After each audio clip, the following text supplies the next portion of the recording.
Hey guys, it's Julian, and today I'm here to bring you the much requested how to make classic 90s Detroit minimal techno in the style of Robert Hood and Floorplan. As usual, you can get the full project files, samples, MIDI, presets, everything like that from this video is available right at the top of the description on my Bandcamp, and if you're a patron on my Patreon, check there because it's already available. And yeah, let's dive in. Okay, so the first thing up here is the 909 kick. We're at 132 BPM to start off with. And yeah, so we have a 909 kick here.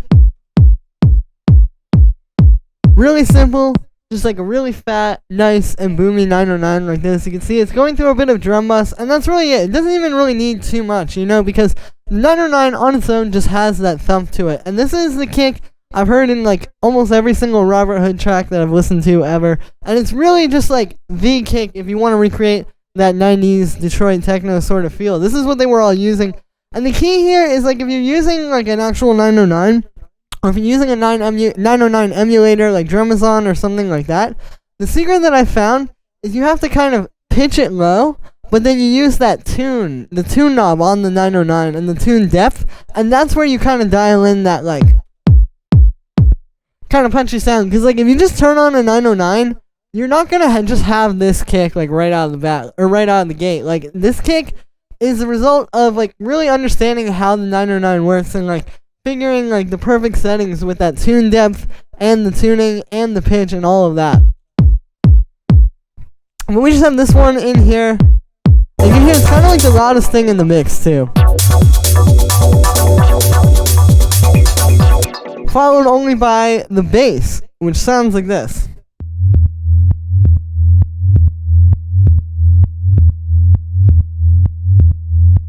So you can see it's a very simple bass line. You know, with this style of track, essentially you're going to create either like a one bar or even like a half note, in this case, pattern where you can see like this entire pattern is contained within this half note.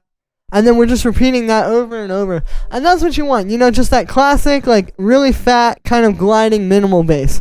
So what we're doing here is we're just gliding up an octave and then up to the fourth, because we're in E minor. So, yeah, that A would be the fourth of E minor.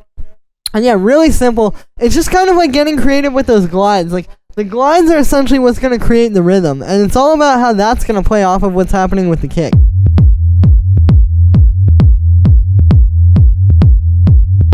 And just having this like super repetitive, very simple bass line over and over.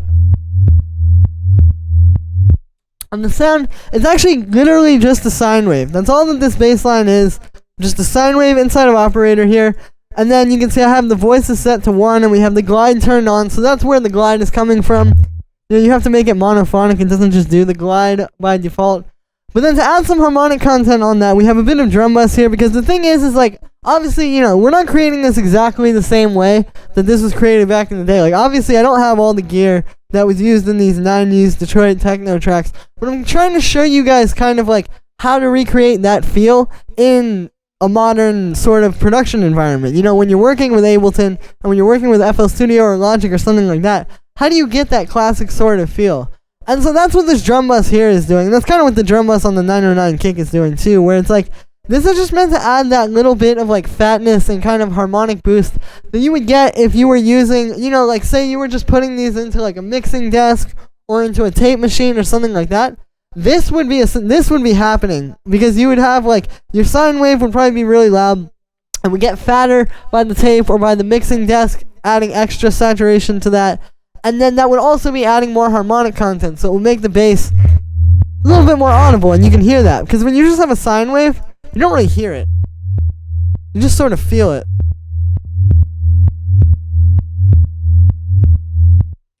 So that's the purpose of that. Again, it's not necessarily just like, obviously, you know, they didn't have drum bus in the 90s, but this is a really great way to approximate that same type of feel. And then we just have a compressor side-chaining into the kick. And that's it for the bass line. Then we have these sampled chords, which sound like this. So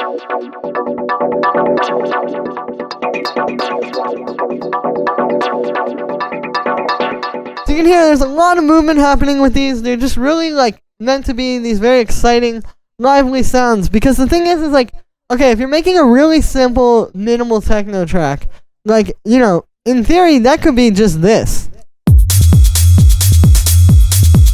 Just like your kick and your bass line and your percussion.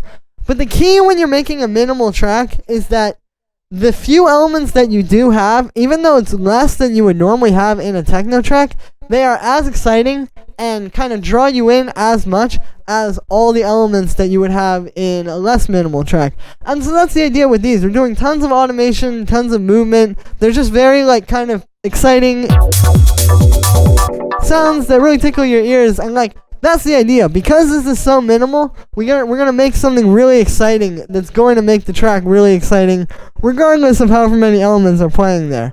And so the way that I made these is essentially by taking samples. Now, I heard a lot of stabs like this in a lot of these tracks over the years, and I think that this is how they're doing it. Because if you're working with chords, like in a synth,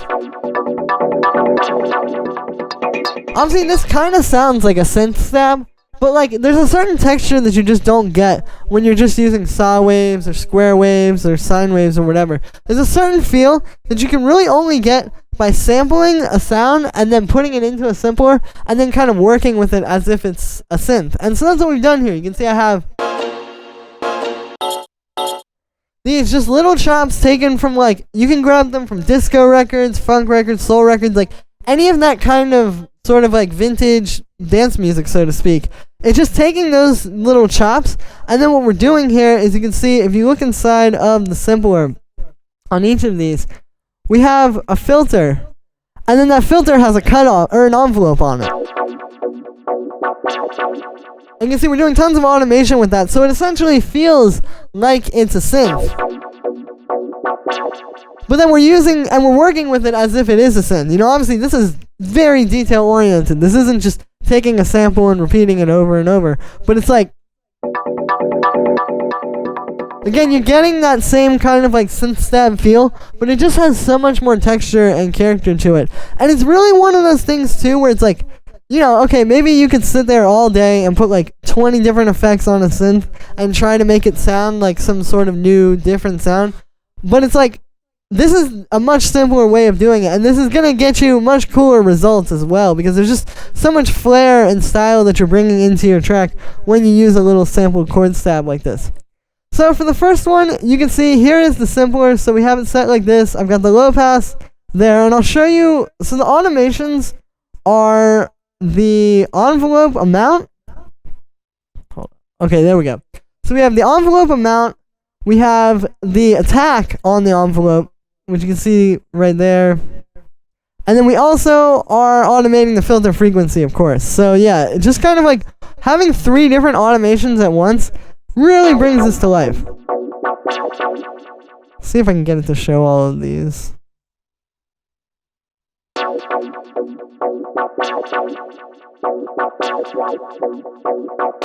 You know, because you're always hearing that same sound, but it's slightly different each time.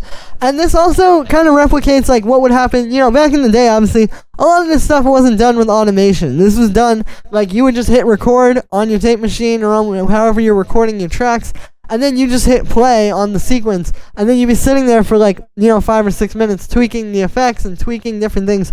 So that's the idea also, is that like the music back then was a lot more free as a result of that, because, you know, it was less linear. It was just like you sit there, record the automation, you can't even tweak it afterwards, but there it is, and it's very like lively and free. So again, we're trying to recreate that feeling in the computer, and this is a really great way to do that, just automating multiple different things, and things that you wouldn't normally think to automate too. Like usually you don't automate the amount of the envelope or the attack, but doing it here has worked pretty nicely. And yeah, and then you can see we just have some echo and some reverb, you know, just giving it some space. And then we have some drum bus, which is fattening it up a bit, and also just kind of helps to, you know, make it feel a bit more full. Because that's another thing with the minimal tracks, is like the less elements you have, the bigger and more full each of those elements has to be, essentially. Because, you know, let's say you have one track which has 20 elements and one track that has 10 elements, but you need them to be on the same level. Well, in theory, the track with 10 elements, each element should be twice as fat as the elements in the 20 track. So that's the idea here, is like, you know, since we have so few things and it's so simple, we're trying to get the most mileage out of each sound that we can. And then finally, we just have a high pass filter. And then with the second sampled stab,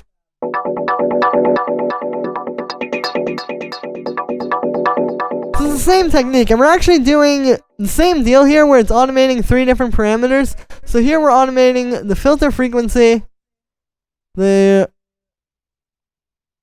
decay on the filter envelope, there we go, and then the decay on the volume envelope as well. So again, just like lots of movements, very subtle, kind of constantly like changing and evolving. And in terms of the notes, it's just playing just octaves, that's all it is. And then that last one was just playing one note as well. And then after that, on this one, we just have a bit of chorus, a bit of echo, and then a drum bus. No reverb on this one. But yeah, and then the last thing I'll talk about is like the overlapping with these as well. Because if you notice, like, we have notes overlapping here, and if I turn those off,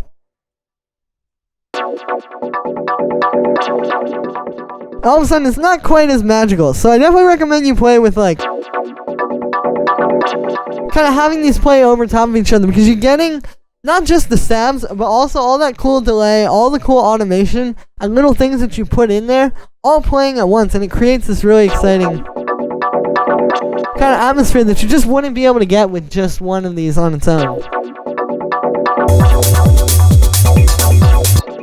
Then we just have the hi-hat. This is just in there to give some punch to that main shaker. And something also that you'll notice here is the rhythm. These are all kind of playing one particular groove, which if you notice, like, it just has that one little at the end there, but listen to how much of a difference that makes in the track. See, when you didn't have it there, it felt like something was missing. So it's like this hi-hat is in there to add some fullness to the main shaker and stuff, but it's also just like on its own, contributing to the groove of the overall track a lot. And yeah, then we have our shakers. And something with these tracks in particular is like the groove between the hi-hats is really important, because again, like, it's so minimal. You know, what do we have when we strip away all of those things? Well, we have kick, bass line, hi-hats, you know, simple stabs or something like that. So it's like we're trying to figure out how we can get the most mileage with the least sound. So if we already are gonna have hi-hats in the track, it's like might as well have them be super groovy and playing off of each other. So you can see, like, we have this one, which is just that big fat one. We have this one, which you can hear creates a lot of groove, and it also plays off of that other hi-hat.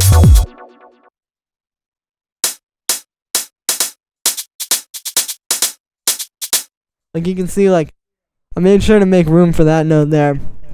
And then underneath these shakers, we just have this quiet one, which is just like super high pitched. You know, just quietly in the background though, like not so in your face, but it's still adding a lot. Cause that little like thing that you're hearing, if I take that away, you can see a lot of energy is missing. So it's subtle, but that's again like what this style is all about. And then on the group of shakers, we just have a bit of saturation. So again, we're just trying to get that like nice, fat, warm, analog sort of feeling. So here's without it. And then with it, you can hear it really brings that like into the hi-hats. Without being too much, you know, it still needs to sound believable. It's like, if you just use a ton of distortion, that's not going to work. But saturation, it's a little bit more nuanced. And then the last thing down here is just the ride. So really classic, you know, 90's Detroit techno 909 style ride. And then I just have this being high pass. It's important to high pass it because if we don't, there is a lot of low end there which can get in the way of the bass. You know, you hear them a lot better when I turn that on. And then we just have that pitch down a little bit, because something I noticed, for some reason, like a lot of the old school tracks, like modern day rides are a little bit more high pitched, you know, like it's more of like a to kind of add some high end to the track. Back in the day, I think you were using them a lot lower. Like it was a lot more meant to be in the mid range and the low end. Really more the mid range. So just having like a lower pitched ride, like even little things like that are gonna make a difference and be like, oh, okay, yeah, this sounds like an authentic old school track when the listener hears it. And the last thing here is just some drum bus. And I like to treat the ride by itself because the ride can be a bit dirtier and kind of darker sounding. Like, you wouldn't want that on these shakers because it's going to make them a bit too dark and it's going to make them a bit, like, too dirty and crunchy. But with the ride, it actually works really well because you just want that nice, like, powerful, fat ride like that. And that's really the sound. So that's what that drum bus is doing.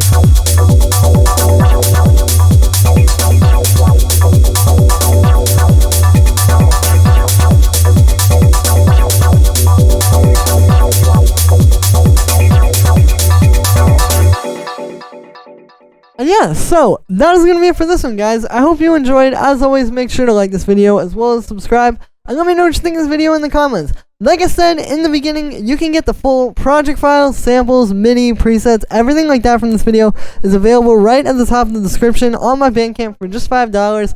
You know, it's not that expensive, but these really support me and help keep me going so I can keep bringing you guys new videos, teaching you guys new techniques that aren't out there on the internet every single day. So yeah, thank you so much for all the support, guys. I really appreciate it. You guys keep me going, and I will see you tomorrow with another video.